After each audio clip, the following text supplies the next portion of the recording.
आपण पाहत आहात आपल्या हक्काचे प्रतिध्वनी न्यूज.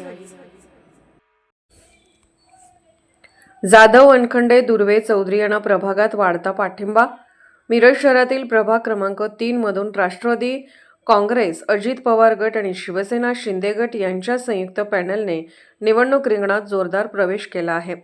राष्ट्रवादीकडून दिगंबर जाधव, रेश्मा जुबेर चौधरी व शैला दुर्वे व तर शिवसेनेकडून माजी नगरसेविका अनिता वनखंडे व प्राध्यापक मोहन वनखंडे यांचे चिरंजीव सागर वनखंडे उमेदवार आहेत. मंगळवारी शांतीसागर सोसायटी व भारतनगर एकता कॉलनी, आदर्श कॉलनी परिसरात घरोघरी जाऊन प्रचाराची सुरुवात करण्यात आली. यावेळी अनेक घरांमध्ये दिगंबर जाधव, सागर वनखंडे यांना महिलांनी ओवाळून आशीर्वाद दिला. मागील पंचवार्षिक काळातील विकास कामांचा आढावा घेत उर्वरित कामे पूर्ण करण्याचे आश्वासन उमेदवारांनी मतदारांना दिले.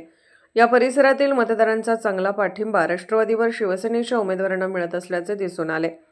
पदयात्रेत महिला, तरुण व ज्येष्ठ नागरिकांचा मोठा सहभाग होता. प्रचारादरम्यान मतदारांचा उत्स्फूर्त प्रतिसाद मिळत असल्याचे चित्र दिसून आले.